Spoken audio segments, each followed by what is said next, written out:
Hey everyone, in today's video we are going to see one more video of English story हम देखने वाले हैं। इसमें story में जितने भी वर्ड्स आएंगे, ग्रामर के जितने भी रूल्स आएंगे, जो भी यहाँ पे टेंसेज हैं, वो सारी चीज़ें मैं एक्सप्लेन करते जाऊँगी ताकि आपको ग्रामर के साथ इंग्लिश सीखते सीखते आप ग्रामर भी सीख जाए। एक्चुअली पहले लोग ग्रामर सीखते हैं फिर इंग्लिश सीखने की कोशिश करते हैं, लेकिन ग्रामर थोड़ा सा बोरिंग हो जाता है लोगों के लिए। बोरिंग बिल्कुल नहीं है, इंटरेस्टिंग है, लेकिन फिर भी लोग बोर होते हैं, उनको लगता है कि फटाक से इंग्लिश आ जाए हमें। ठीक है, तो वही हमें भी चाहिए, आपको भी वही चाहिए। करना क्या है, यहाँ पे मैं आपको एक एक वर्ड का यहाँ पे हम मीनिंग देखते जाएंगे। सबसे ज़रूरी है कोई भी भाषा सीखने के लिए वोकैबुलरी। ठीक है, यानी कि आपके वोकैब स्ट्रांग होनी चाहिए, यानी कि आपको वर्ड्स पता होने चाहिए। किस अगर आप कुछ चीज़ बोलना चाहते हो, कोई लाइन बोलना चाहते हो, तो उसके लिए आपको वर्ड्स पता होने चाहिए कि इस चीज़ को क्या बोला जाता है, राइट। यहाँ पे और दूसरी चीज़ ये करेक्ट प्रोनाउंसिएशन, ताकि कोई आप बोलो तो कोई हंसे नहीं, वो चीज़ें ज़रूरी हैं। इस स्टोरी के थ्रू जो मैं वीडियोज़ बता रही हूँ, 2 प्लेलिस्ट आपको मिलेगा, चैनल में जाओगे तो एक है आपको मिल जाएगा बेसिक्स ऑफ इंग्लिश का, और दूसरा है इंग्लिश स्टोरीज़ ट्रांसलेशन करके। इंग्लिश स्टोरी ट्रांसलेशन में इस तरीके की स्टोरीज़ है, और वहाँ पे थोड़ा-सा मैं कह सकती हूँ कि हार्ड होगा, क्योंकि सेंटेंसेस लॉन्ग होते हैं। जैसे आप यहाँ पे आप देखो, सेंटेंस काफ़ी लॉन्ग है, और यहाँ पे कई सारे टेंसेस, कई सारे ग्रामर के रूल्स एक साथ हमें देखने को मिलते हैं। लेकिन बेसिक वाला जो एकदम अपनी इंग्लिश की जर्नी को एकदम से स्टार्टिंग से स्टार्ट करना चाहता है, बिगिनिंग से सीखना चाहते हैं, बेसिक्स ऑफ इंग्लिश वाला बेस्ट रहेगा, क्योंकि बहुत छोटे-छोटे सेंटेंसेस हैं, छोटे-छोटे रूल्स हैं, ज़्यादा हार्ड नहीं है। वो देखने के बाद सारे फिर आप ये स्टोरीज़ वाले वीडियोज़ देखेंगे अगर, तो आपके लिए बहुत हेल्पफुल रहने वाला है। और अगर आप दिन में 1 वीडियो देखते हो, तो आपको खुद पता चलेगा कि आप कितना ज़्यादा इम्प्रूव कर पाए अपनी इंग्लिश को, right? Okay, now without wasting our time we will start. The unworthy friends, unworthy नहीं, द अनवर्दी फ्रेंड्स, अनवर्दी यानी अयोग्य, यानी कि जो लायक नहीं है। और वही ये वर्दी होगा तो वर्दी मीन्स योग्य, लायक, और अन आ गया तो इसका अपोजिट हो गया, यानी उसका उल्टा हो गया, अयोग्य हो गया। फ्रेंड्स, फ्रेंड यानी दोस्त होते हैं, लेकिन जब एस आ गया तो कई सारे दोस्तों की बात की जा रही है। ओके, यानी कि यहाँ पे जो हम देखने वाले हैं, कई सारे दोस्त हैं। ओके, फ्रेंड्स यानी दोस्त। अब दोस्त यानी प्लूरल है, तो दोस्त हम नॉर्मली हम उसे कैसे बोलेंगे हिंदी में, दोस्तों, इस तरीके से बोलते हैं ना। अनवर्दी फ्रेंड्स यानी जो ऐसा दोस्त जो अयोग्य है। There were a few crows who had no other work than to fly into the neighboring fields and stealthily pick up corns and grains. ध्यान से आपको सुनना है किस वर्ड को क्या बोला जा रहा है। There were a few crows. A few crows का मतलब होता है कुछ कौवे। few का मतलब होता है कुछ, a few एक साथ में यूज होता है, यानी कुछ के लिए, कुछ कौवे। अब यहाँ पे ध्यान दीजिए, एस आया, कौवे आया। एक अगर यहाँ पे अगर प्लूरल नहीं है तो क्रो यानी कौवा, एस लग गया तो कौवे, इसीलिए यहाँ पे वेर आया है। वेर, वॉज वेर दो तरीके से यूज होता है। जब आए रहे, ही, शी, इट एंड सिंगुलर, वहाँ पे हम यूज करते हैं वॉज, था, थे, थी के लिए, और present continue past continuous tense के लिए, प्रेजेंट नहीं पास्ट कंटिन्यूस टेंस के लिए वॉज वेयर का यूज होता है। लेकिन वहाँ पे रहा, था, रहे थे, इस तरीके से होता है। लेकिन सिर्फ अगर था, थे, थी के सेंस में यूज करते हैं, तब भी हम वॉज वेयर लगाते हैं, स्टेट दिखाने के लिए। और वेयर कहाँ पे यूज होगा? अगर है वी, यू, दे, प्लूरल यानी बहुवचन है अगर, तो क्या यूज करेंगे? वेयर। इसीलिए यहाँ पे ये प्लूरल है, क्रोज है, प्लूरल है ना, बहुवचन है, इसीलिए हमने क्या यूज किया? वेयर। कुछ कौवे थे, था, थे, थी के सेंस में यूज हुआ ये। हु हैड, जिनके पास नहीं था या जिनको नहीं था। हैड, हैड यानी था, नो नहीं, अदर यानी दूसरे या दूसरा, काम, दैन टू यानी दैन यानी यहाँ पे अलावा, कंपैरिजन के लिए भी हम दैन यूज करते हैं। फ्लाई, उड़ने या उड़ना, इनटू यानी में, नेबरिंग यानी पड़ोसी, फील्ड्स यानी खेतों में, खेतों, इनटू यहाँ पे हो गया में, और यहाँ पे खेतों, एंड, और स्टेल्थली यानी कि छिपकर, पिकअप, पिकअप का मतलब होता है कोई चीज़ उठाना, लेकिन ये क्या करते हैं, जब ये चोंच से अपने उठाते हैं तो हम उसे हिंदी में क्या बोलते हैं, चुगने या चुगना। कॉर्न्स यानी भुट्टा,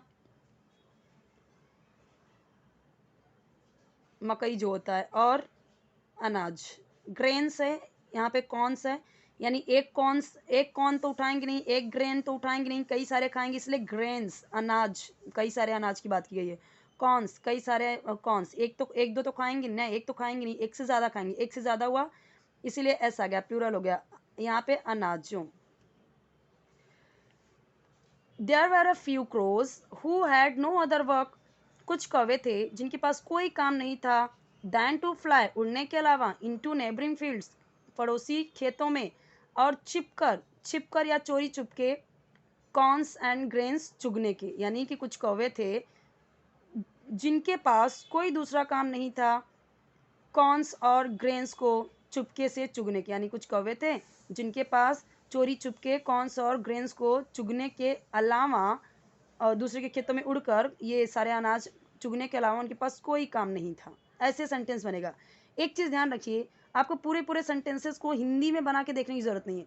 आप थोड़े जितने वर्ड्स आपको दिख रहे हैं, हर वर्ड्स के मीनिंग आपको पता होना चाहिए। हमें समझ में आ जाना चाहिए कि ये पूरा लाइन कहना क्या चाहता है। हम जब बच्चों को सिखाते हैं इंग्लिश तो एक एक वर्ड का हिंदी में ट्रांसलेट करके नहीं बताते, ना ही हम बच्चों को एक लाइन को हिंदी में बताते हैं इंग्लिश मीडियम के बच्चों को। हम उनको समझा देते हैं कि इसका मतलब क्या होता है, इसका मतलब क्या होता है, इस पूरे सेंटेंस का मतलब फिर क्या निकल के आता है वो इंग्लिश में ही समझने का ट्राई करते हैं। जैसे अब देखिए यहाँ पे अगर आपको सारे वर्ड का मीनिंग पता चल गया, फिर ये सेंटेंसेस जो दिए गए हैं देख के समझ में आ गया जाएगा कि ये लाइन क्या कहना चाहता है। ओके, फिर भी मैं आपको यहाँ पे पूरा सेंटेंस बताती हूँ। कुछ कौवे थे जिनको पड़ोसी खेतों में उड़ने के अलावा भुट्टा और अनाजों को छिपकर चुगने के अलावा उनके पास दूसरा काम नहीं था, ऐसे होगा। ओके, तो पहली चीज़ आपको ये देखना है कि पहली चीज़ आपको अगर सब्जेक्ट नहीं पता चल रहा है, बहुत टाइम की अगर पुराने टाइम का बात कर रहे हो तो वहाँ पे हम देयर यूज़ करते हैं, देयर कहीं पे भी यूज़ कर सकते हैं। There was a king, there were two friends, normally हम बोल सकते हैं। सो देयर वर, अब ध्यान देना कि सब्जेक्ट आप क्या यूज़ कर रहे हो, प्लूरल है, सिंगुलर है, यहाँ पे कौन सा सब्जेक्ट है उसके अकॉर्डिंग आपका वॉज वेयर लगेगा, हेल्पिंग वर्ब उसके अकॉर्डिंग लगेगा। उसके बाद यहाँ पे हम उसके बारे में और कुछ बता रहे हैं तो हु का मतलब कौन होता है, बट हम जब यहाँ इनके बारे में कुछ और इन्फॉर्मेशन दे रहे हैं तो हु का मतलब जिसका, जिसको, जिसके, इसके भी सेंस में यूज़ होता है। हु हैड, तो हैड का मतलब नहीं था, ठीक है, नहीं था, जिनके पास कोई काम नहीं था। तो देखिए हैज़, हैव, हैड ये पास था, पास के लिए भी मतलब कि पोजेशन का भी दिखाते हैं, ठीक है, पोजेशन भी दिखाते हैं। और हैड आपका पास परफेक्ट टेंस में भी यूज़ होता है, लेकिन उसके साथ में फिर वर्ब का थर्ड फॉर्म आता है। यहाँ पे कहीं पे भी वर्ब का थर्ड फॉर्म नहीं दिखा है। इसका मतलब यहाँ पे क्या दिखा रहा है कि उनके पास नहीं था कोई दूसरा काम उड़ने के अलावा दूसरे के खेतों में, पड़ोसी खेतों में छिपकर कॉर्न्स और ग्रेन्स चुगने के अलावा उनके पास दूसरा कोई काम नहीं था, ऐसा बोला जा रहा है। Okay, now once a pigeon, एक बार एक कबूतर, वॉज यानी था, स्टाविंग, स्टाविंग का मतलब होता है भूख से मरना, तो भूख से मर रहा था, भूख से मर रहा, और वॉज यानी था। अब ये देखिए आपका ये पास्ट ये आपका पास्ट कंटिन्यूअस टेंस, क्योंकि वॉज वेयर यूज़ हुआ है, दैट मीन्स कि वॉज यूज़ हुआ है, क्योंकि मैंने आपको बताया था पास्ट कंटिन्यूअस टेंस में वॉज वेयर यूज़ होता है। डिपेंड करता है आपका सब्जेक्ट क्या है, सब्जेक्ट यहाँ पे सिंगुलर है, मैंने बताया था कि जब सिंगुलर होगा तो वॉज आएगा, इसलिए वॉज आया, और वर्ब में आईएनजी ऐड हुआ, ठीक है। और ये ऐसे ही प्रेजेंट कंटिन्यूअस टेंस होता है। जैसे मान लो कि मैंने बोला कि कबूतर भूख से मर रहा है, तब हम बोलते हैं वंस अ पिजन इज आ जाता, क्योंकि मैंने आपको और वीडियो में समझाया हुआ है कि इज एम आर कहाँ पे आता है, और वर्ब में तो ऐसे ही आपका आईएनजी ऐड होगा। हर मास्टर, हर मास्टर यानी हर यूज़ हुआ है, यानी कि ये कबूतर कौन है, कबूतरी है। हम नॉर्मली कबूतर पिजन को, जो कबूतर होता है उसे कबूतर बोलते हैं मेल कबूतर को, और जो फीमेल होती है उसे कबूतरी कहते हैं, लेकिन यहाँ पे पिजन ही बोलेंगे इंग्लिश में, पिजन ही है उसकी, उसका मास्टर, उसका यानी कि पिजन है जो उसका मास्टर यानी मालिक। वॉज यानी था, नॉट यानी नहीं, प्रॉपरली, प्रॉपरली यानी ठीक से, प्रॉपरली यानी ठीक से, फीडिंग हर यानी खाना खिलाना, फीडिंग हर खाना खिला रहा उसे, हर यानी उसे। पता क्या चला कि ये पिजन कौन है, फीमेल है, क्यों हर यूज हुआ है। Okay, her master was not properly feeding her, उसका मास्टर उसे ठीक से खाना नहीं खिला रहा था। फीडिंग का मतलब पूरा हो जाता है खाना खिलाना, और नॉट आ गया तो नहीं आ गया, ठीक है। Her master was not properly feeding her, उसका मास्टर उसे अच्छे से खाना नहीं खिला रहा था। शी फाउंड, उसने पाया, शी का मतलब उसने, वह पाया, दैट की, क्रोज यानी कौवे, वर, अब यहाँ पे क्रोज है इसलिए यहाँ पे वर, ठीक है, थे, having a good food, good यानी अच्छा खाना, और हैविंग का मतलब यहाँ पे खा रहे। शी फाउंड दैट, उसने पाया कि कौवे अच्छा खाना खा रहे थे, खाना, और यहाँ पे खिलाना, फीडिंग यानी खिलाना। So her master was not properly feeding her, उसका मास्टर उसे प्रॉपरली यानी अच्छे से या ठीक से, फूड यानी खाना, हाँ, okay. She found that he the crows, हम यहाँ पे थे, the she found that the crows were having a good food, उसने पाया कि कौवे अच्छा अच्छा खाना खा रहे थे।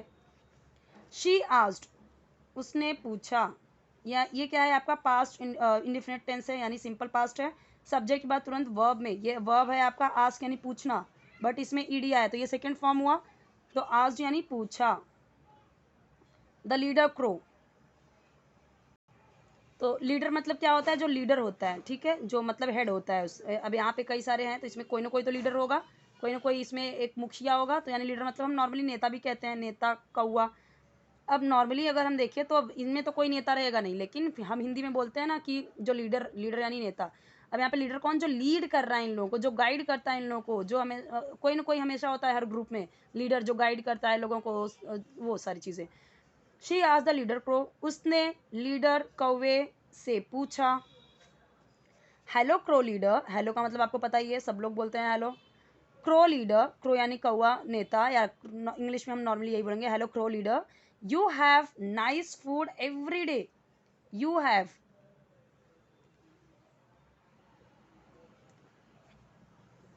तो तुम यहाँ पे, तुम्हारे पास, नाइस यानी अच्छा, फूड यानी खाना, एवरी डे यानी हर रोज़, यानी कि अब नॉर्मली अगर हम देखें ऐसे तो you have nice food every day, यानी हर रोज़ तुम अच्छा खाना खाते हो, ऐसे अगर बोलना हुआ तब भी हम ये लाइन बोल सकते हैं। अगर बोलना हुआ कि तुम्हारे पास हर रोज़ के लिए अच्छा खाना होता है, तब भी हम ये लाइन बोल सकते हैं, you have nice food every day. तो हर रोज़ का हो गया, एवरी डे फूड यानी खाना, नाइस यानी अच्छा, यू हैव यानी तुम्हारे पास, तुम्हारी हैव बोल रहे हैं तो पोजेशन दिखा रहे हैं कि तुम्हारे पास। So you have nice food every day, want you join me also in your group, ऐसे क्वेश्चन पूछता है उसे। तो अब देखिए ये जो वॉन्ट है ना, अगर हम इसे इंग्लिश प्रॉपर में देखें टेंस के मतलब अकॉर्डिंग, सो ऐसे होगा, will you not join me, ये पूरा सेंटेंस ऐसे आ जाएगा, join me also in your group पूरा आ जाएगा। यहाँ पे अगर हम पहले अगर फुल सेंटेंस लिखते हैं तो विल पहले आएगा, यू फिर आएगा, सब्जेक्ट आएगा, फिर नॉट आता है जब हम कोई क्वेश्चन करते हैं, क्या तुम मुझे अपने ग्रुप में शामिल करोगे, क्योंकि विल पूछा है। लेकिन जब हमें पूछना होता है, जैसे हमने इसको कॉन्ट्रैक्शन यूज़ किया, विल और नॉट को अगर साथ में हम लेते हैं तो वो हो जाता है वोंट, ठीक है। जब विल नॉट को साथ में लेते हैं तो वो वोंट हो जाता है, विलंट नहीं होता, ये रॉन्ग हो जाएगा, ठीक है। तो इसको साथ में लिया ना, तब जब हम ये साथ में लेते हैं विल और नॉट को, तब सब्जेक्ट ना हम बाद में कर देते हैं। इसीलिए इसने क्या किया, जब इसने कॉन्ट्रैक्ट किया, इसको विल और नॉट को एक साथ लिया, वॉन्ट किया, तुरंत सब्जेक्ट आ गया, क्योंकि ये विल और नॉट तो साथ में आ गया, तो तुरंत के तुरंत सब्जेक्ट आ गया, ओके। लेकिन अगर आप पूरा सेंटेंस लिख रहे हो तब आप लिखोगे विल यू नॉट, तो वो थोड़ा सा हार्ड पड़ेगा, इसलिए अभी हम जब बोलते हैं तो हम शॉर्टकट यूज़ करते हैं ना, वॉन्ट यू जॉइन मी। चलिए अब मैं यहाँ पे आपको समझाती हूँ, तुम नहीं करोगे। अब यहाँ पे पूरा वॉन्ट यू, तुम नहीं करोगे, जॉइन यानी शामिल, शामिल, मी यानी मुझे, भी, इन यानी में, योर यानी तुम्हारे, ग्रुप या समूह। क्या तुम मुझे अपने ग्रुप में या तुम्हारे ग्रुप में, अब यहाँ पे यू यूज़ हुआ है तो अपने के लिए योर ही होगा ना, अपने के लिए या तुम्हारे। क्या तुम मुझे अपने ग्रुप में शामिल नहीं करोगे, वॉन्ट आया है तो नहीं आएगा ही आएगा। मैंने यहाँ पे आपको समझाया कैसे हुआ। आई टू वुड फ्लाई, मैं भी उड़ूंगा, मैं, टू का मतलब भी, वुड है यानी गागेगी के सेंस में खत्म होगा, और फ्लाई है तो मैं भी उड़ूंगा।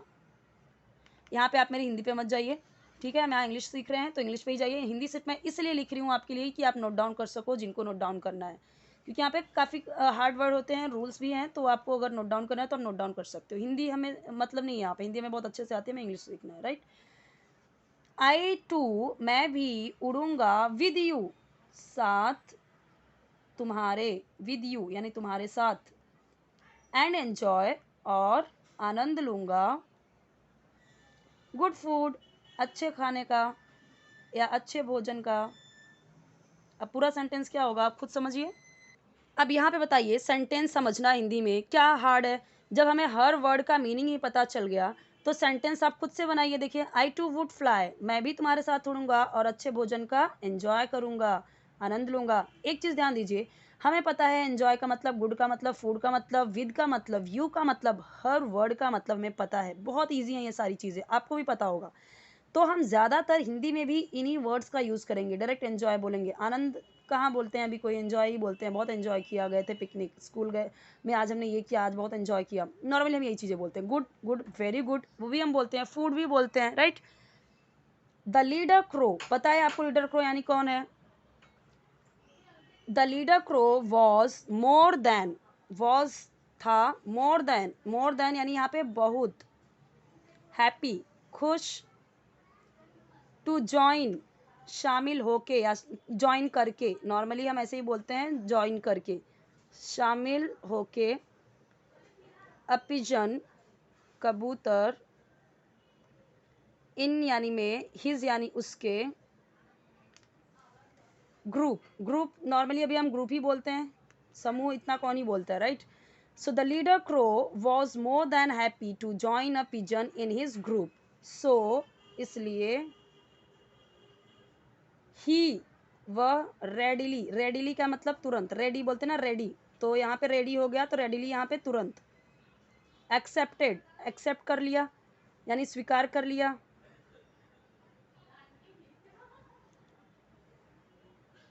द पिजन,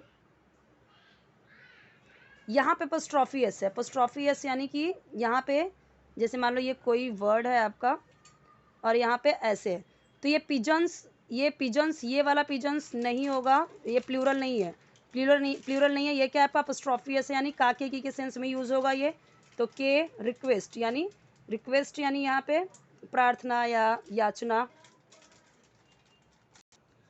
अब यहाँ पे एक एक वर्ड का हमें मीनिंग पता चल गया है, तो now make sentence in Hindi.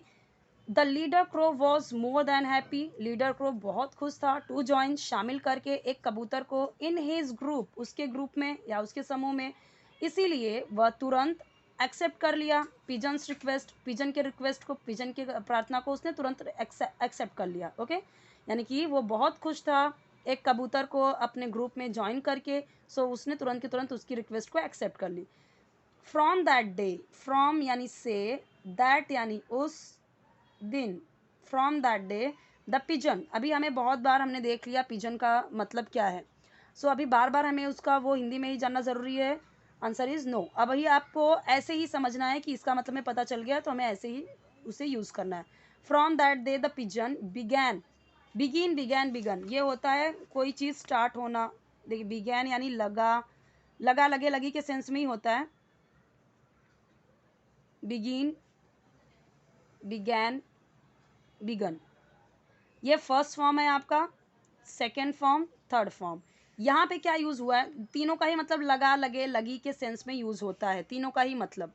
लेकिन ये कहाँ होगा, फर्स्ट फॉर्म में। सेकेंड फॉर्म कहाँ यूज़ होता है, हमेशा और हमेशा पास्ट इंडेफिनिट टेंस में ही सेकेंड फॉर्म यूज़ होता है। तो यहाँ पे क्या होगा, उस दिन से पिजन लगा, क्यों लगा यहाँ पे, जाने लगा। अभी हमारा पूरा सेंटेंस बना यहाँ पे, ये बिगैन टू गो, जाने लगा, विद द क्रोज, साथ या के साथ, क्रोज यानी कौवे के, जो कौवे थे इतने सारे। फ्रॉम दैट डे, उस दिन से पिजन क्रोज के साथ जाने लगा। हमें पता है कि क्रोज का मतलब, पिजन का मतलब, तो हमें उसी वर्ड को अपने सेंटेंसेस में डालने हैं। Time was passing smoothly, time, वापिस से ये कौन सा टेंस आया हमारा, वॉज यूज़ हुआ है, यहाँ पे पासिंग यूज़ हुआ है, यानी पास है। पास नॉर्मली आपका पास यानी गुजरना, तो ये आपका मेन वर्ब है, और यहाँ पे मेन वर्ब में आपका आईएनजी ऐड हो गया, और यहाँ पे वॉज, तो पास्ट कंटिन्यूअस टेंस, स्मूथली यानी आराम से, बड़े ही आराम से। टाइम वॉज पासिंग स्मूथली, समय आराम से गुजर रहा था। अब यहाँ पे हो गया आपका गुजर रहा, क्यों, क्योंकि यहाँ पे आईएनजी हुआ है, तो उसका मतलब क्या, रहा, रहे के सेंस में वो यूज होगा। The pigeon almost forgot a master, the pigeon almost यानी लगभग, फॉरगॉट, फॉरगॉट यानी भूल गया या भूल गया था, हर यानी अपने, मास्टर यानी मालिक, तो पिजन ऑलमोस्ट अपने मालिक को भूल गया था। ये कौन सा टेंस हुआ आपका, सब्जेक्ट आया और वर्ब में सेकंड फॉर्म यूज़ हुआ। तो हमें पता है सब्जेक्ट के बाद तुरंत अगर वर्ब में सेकंड फॉर्म यूज़ हो रहा है तो वो आपका पास्ट इंडेफिनिट टेंस है। तो पास्ट इंडेफिनिट टेंस में कैसे होगा, आपको पास्ट में ही वो चीज़ें बोलनी है, ठीक है। सो पिजन ऑलमोस्ट अपने मास्टर को भूल गया। हमें पता है ये पिजन कौन है, शी है, तो अपने के लिए जब यूज़ करेंगे तो क्या यूज़ करेंगे, हर। मैंने आपको यहाँ पे समझाया हुआ है कि अपने के लिए आई के साथ में माई यूज़ होगा, यू के साथ में योर होगा, ही के साथ में हिज, शी के साथ में हर। कब ये सारी चीज़ें कब अप्लाई होंगी, जब अपने के लिए हम चीज़ें यूज़ करते हैं। दे के लिए देयर, और अगर वी है सो आर। इस तरीके से हमारा ये जो हमारा पॉजेसिव प्रोनाउन है वो चेंज होता है। सो यहाँ पे हमें पता है ये पिजन कौन है। अगर ही होता यहाँ पे, मान लीजिए यहाँ पे ही होता, पिजन वो कोई मेल होता, तो ही जो यहाँ पे हर यूज़ हुआ है, तो यहाँ पे क्या यूज़ होता है, his. The pigeon almost forgot her master, तो हमें समझ में आ गया हर यूज़ हुआ है यानी कि ये फीमेल है, ओके। तो यहाँ पे ये हमारा इतना हो गया, और यहाँ पे इसका जो रिमेनिंग पार्ट है वो हम नेक्स्ट में देखेंगे, नेक्स्ट लेक्चर में, ओके। सो यहाँ पे कोई भी आपको डाउट रहे so you can ask me in comment section, okay. I hope it will helpful for you, okay, and I am sure it will be helpful, because यहाँ पे हमने बहुत सारे सेंटेंसेस देखे हैं और हार्ड वर्ड के मीनिंग देखे हैं, कई सारे रूल्स देखे हमने, कई सारे टेंसेस भी देखे हमने। अब सारे टेंसेस का नॉलेज हमें एक वीडियो में तो नहीं हो जाएगा, एक लेक्चर में तो नहीं हो जाएगा, आई नो, लेकिन यहाँ पे आपको जब आप इस तरीके के वीडियोस डेली डेली देख रहे हो तो वो आपको बाय हार्ट हो जाएंगी सारी चीज़ें, क्योंकि मैं हर एक लेक्चर में सारी चीज़ें एक्सप्लेन कर रही हूँ। सो मुझे ये मैं श्योर हूँ, कंफर्म हूँ मैं कि आपको बहुत ही जल्दी, देखिए रीडिंग बहुत इंपॉर्टेंट है, तो वो आप ध्यान से सुनिए, प्रैक्टिस कीजिए, जो सेंटेंसेस हैं आप उससे और भी सब्जेक्ट वर्ब चेंज कर करके आप और भी बनाइए, खुद ट्राई कीजिए, बोलने का भी ट्राई कीजिए, सेंटेंसेस बनाइए, प्रैक्टिस आप भी करोगे तो पक्का ही बहुत ही जल्दी आप सीख जाओगे, ओके।